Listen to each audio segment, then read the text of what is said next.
नमस्कार साक्षी न्यूज नाटक और आप सभी का स्वागत है। दो बीजेपी नेताओं की ओर से पैगंबर मोहम्मद साहब के खिलाफ विवादित टिप्पणी करने पर खाड़ी देशों में भारत के खिलाफ तगड़ी नाराजगी देखने को मिल रही है। हालांकि बीजेपी ने इन दोनों ही नेताओं को पार्टी से बाहर का रास्ता दिखा दिया है, लेकिन खाड़ी देशों की तर्ज पर अन्य इस्लामिक देश भी भाजपा नेताओं की विवादित टिप्पणियों की निंदा करने के अभियान में शामिल हो गए हैं। यही नहीं, अब तो मामला संयुक्त राष्ट्र तक जा पहुंचा है। संयुक्त राष्ट्र महासचिव एंटोनियो गुतारेस के एक प्रवक्ता ने कहा है कि अंतर्राष्ट्रीय संगठन सभी धर्मों के प्रति सम्मान और सहिष्णुता को दृढ़ता से प्रोत्साहित करता है।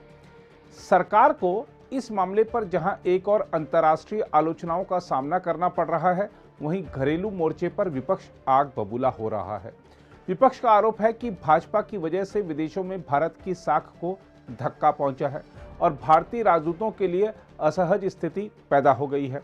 विपक्ष यह भी आरोप लगा रहा है कि भाजपा नेताओं की वजह से छोटा देश भी भारत को आज चुनौती दे रहा है। वाकई इसमें कोई दो राय नहीं कि मोदी सरकार की मेहनत से विश्व भर में भारत की जो साख बनी थी और इस्लामिक देशों के साथ संबंध जिस तरह प्रगाढ़ हुए थे, वह सब भाजपा नेता की विवादित टिप्पणी से प्रभावित हुए हैं।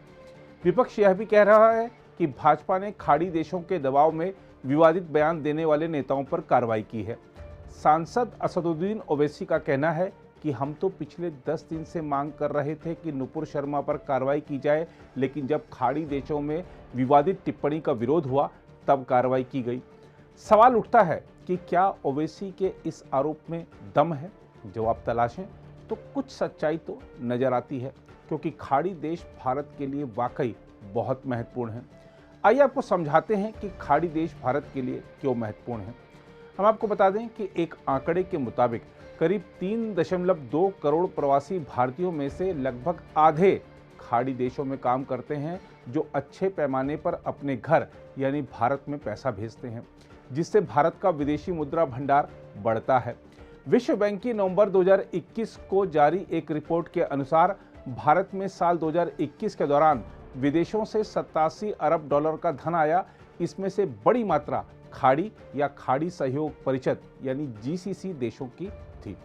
यही नहीं, नुपुर शर्मा की विवादित टिप्पणी को खाड़ी देशों में बड़ा मुद्दा बनाते हुए इसे अभियान का रूप देने वाले ओमान के ग्रैंड मुफ्ती शेख अहमद बिन हमाद अल खलीली ने मुस्लिम देशों से भारतीय वस्तुओं के बहिष्कार और भारतीयों को नौकरी से निकालने का आह्वान कर दिया था।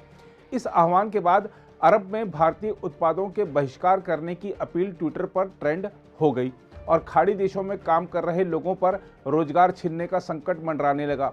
इसके अलावा भारत अपनी ऊर्जा जरूरतों का 52.7% तेल खाड़ी देशों से ही आयात करता है। वर्तमान वैश्विक माहौल में रूस से तेल आयात में तमाम मुश्किलें पेश आ रही हैं। ऐसे में भारत खाड़ी देशों को कैसे नाराज कर सकता है? यही नहीं, इस विवाद के बाद खाड़ी देशों के साथ भारत का व्यापार भी चर्चाओं के केंद्र में आ गया है। खाड़ी देशों के साथ द्विपक्षीय व्यापार पर नजर डाली जाए तो भारत सऊदी अरब और कतर जैसे खाड़ी देशों से बड़े पैमाने पर कच्चे तेल और प्राकृतिक गैस का आयात करता है। वहीं इन देशों को मोती, कीमती पत्थर, धातु, नकली गहने, विद्युत मशीनरी, लोहा और इस्पात और रसायन का निर्यात करता है। वाणिज्य मंत्रालय के आंकड़ों के अनुसार भारत और खाड़ी सहयोग परिषद के सभी 6 सदस्य देशों के बीच द्विपक्षीय व्यापार 2021-22 में उछलकर 154.73 अरब डॉलर का हो गया। 2020-21 में यह मात्र 87.4 अरब डॉलर का था। जीसीसी को भारत का निर्यात 2021-22 में 58.26% बढ़कर लगभग 44 अरब डॉलर हो गया है।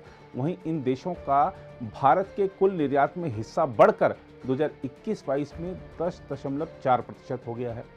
व्यापारिक दृष्टि से भारत और जीसीसी के बीच संबंधों पर नजर डाली जाए तो कुछ इस तरह की तस्वीर उभर कर आती है। सऊदी अरब बीते वित्त वर्ष में भारत का चौथा सबसे बड़ा व्यापारिक भागीदार रहा। 2021-22 में दोनों देशों के बीच व्यापार बढ़कर 43 अरब डॉलर का हो गया। कतर से प्रतिवर्ष 85 लाख टन प्राकृतिक गैस का आयात होता है। बदले में कतर को अनाज से लेकर मांस, मछली, रसायन और प्लास्टिक का निर्यात होता है। दोनों देशों के बीच 2021-22 में व्यापार बढ़कर 15 अरब डॉलर का रहा। कुवैत बीते वित्त वर्ष में भारत का 27वां सबसे बड़ा व्यापारिक भागीदार रहा। कुवैत और भारत में द्विपक्षीय लेन देन बीते वित्त वर्ष में बढ़कर 12.3 अरब डॉलर का रहा। यूएई वित्त वर्ष 2021-22 में भारत का तीसरा सबसे बड़ा व्यापारिक भागीदार रहा। दोनों देशों के बीच द्विपक्षीय कारोबार 2021-22 में बढ़कर 72.9 अरब डॉलर का हो गया। ओमान 2021-22 में भारत का 31वां सबसे बड़ा व्यापारिक भागीदार रहा। इस देश के साथ भारत का द्विपक्षीय व्यापार 2021-22 में बढ़कर लगभग 10 अरब डॉलर का हो गया है। बहरीन और भारत के बीच 2021-22 में 1.65 अरब डॉलर का कारोबार हुआ। इसके अलावा भारत ने एक और खाड़ी देश ईरान के साथ बीते वित्त वर्ष में 1.9 अरब डॉलर का द्विपक्षीय कारोबार किया। तो इस प्रकार आपने देखा कि खाड़ी देशों के साथ भारत के व्यापारिक संबंध कितने प्रगाढ़ हैं। साथ ही आपने जाना कि कितनी बड़ी संख्या में भारतीय लोग खाड़ी देशों में नौकरी करते हैं। ऐसे में इस और भारत सरकार को ध्यान तत्काल देना ही था। अगर खाड़ी देशों में काम कर रहे लोगों को नौकरी से निकालने का दौर शुरू हो जाता या भारत से निर्यात होकर जो वस्तुएं खाड़ी देशों में भेजी गई थीं वह लौटाई जाने लगती, तब स्थिति को संभालना और मुश्किल हो जाता। वैसे खाड़ी देशों ने भी जिस तरह एकदम से और एक जैसी प्रतिक्रिया दी, वह दर्शाता है कि आज भी इन देशों में भारत विरोधी लॉबी मजबूत है, जो कि मौका मिलते ही अपने अभियान को आगे बढ़ाने में लग जाती है। जहां तक नुपुर शर्मा और नवीन जिंदल की विवादित टिप्पणियों की बात है, तो इसने इस्लामिक देशों को भारत के खिलाफ गोलबंद होने का अवसर प्रदान कर दिया है।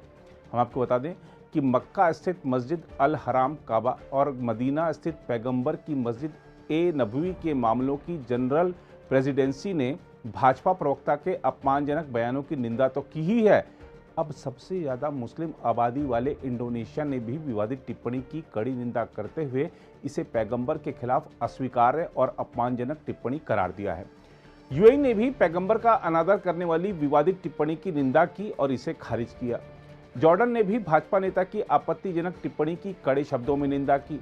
वहीं बहरीन के विदेश मंत्रालय ने पार्टी प्रवक्ता को निलंबित करने के भाजपा के फैसले का स्वागत करते हुए जोर दिया कि पैगंबर मोहम्मद का अपमान करने वाली टिप्पणियों की निंदा करने की जरूरत है, क्योंकि यह मुसलमानों की भावनाओं और धार्मिक नफरत को भड़काती हैं।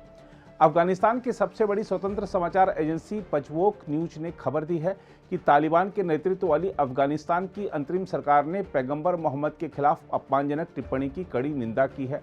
खाड़ी सहयोग परिषद के महासचिव नया फलाह एम अल हजराफ ने भी पैगंबर के खिलाफ भाजपा की प्रवक्ता की टिप्पणी की निंदा की है और इसे खारिज किया है। 57 सदस्य वाले इस्लामी सहयोग संगठन यानी ओआईसी ने भी पैगंबर के खिलाफ भाजपा नेता की टिप्पणी की कड़ी निंदा की है। ओआईसी ने तो संयुक्त राष्ट्र से भारत के मुसलमानों को अधिकारों को सुनिश्चित करने के लिए जरूरी उपाय करने का आग्रह भी किया है। इससे पहले कतर, ईरान और कुवैत ने पैगंबर मोहम्मद के बारे में भाजपा नेता की विवादित टिप्पणियों को लेकर रविवार को भारतीय राजदूतों को तलब किया था। पाकिस्तान ने भी विवादित टिप्पणियों के प्रति अपना विरोध दर्ज कराने के लिए भारतीय उच्चायोग के प्रभारी को तलब किया था। इसके अलावा मालदीव की संसद में विपक्ष ने नुपुर शर्मा के बयान के खिलाफ एक आपातकालीन प्रस्ताव पेश कर काफ़ी हंगामा किया है। वहाँ की विपक्षी पार्टियां इस मसले पर भारत के खिलाफ आक्रामक हो रही हैं। इन सब चीज़ों से भारत आज, जो कि एक तरह से देखा जाए तो विश्व नेता के तौर पर उभर रहा है, आज रक्षात्मक मुद्रा में खड़ा नजर आ रहा है वैश्विक मंचों पर। बहरहाल भाजपा ने विवादित बयान देने वाले नेताओं के बयानों से किनारा करते हुए कहा है कि वह सभी धर्मों का सम्मान करती है और उसे किसी भी धर्म के पूजनीय लोगों का अपमान स्वीकार्य नहीं है। इसके अलावा कूटनीतिक विवाद को शांत करने की कोशिश करते हुए विभिन्न देशों में भारतीय राजदूतों ने भी स्पष्ट किया है कि ट्वीट किसी भी तरह से भारत सरकार के विचारों को नहीं दर्शाते, ये संकीर्ण सोच वाले तत्वों के विचार हैं। जहां तक ओआईसी के बयान की बात है, तो भारत ने इस्लामिक देशों के संगठन की टिप्पणियों को संकीर्ण सोच वाला, प्रेरित, भ्रमित और शरारतपूर्ण बताते हुए खारिज कर दिया है। देखा जाए तो इस विवाद ने भारत के लिए एक बड़ा सबक भी दिया है।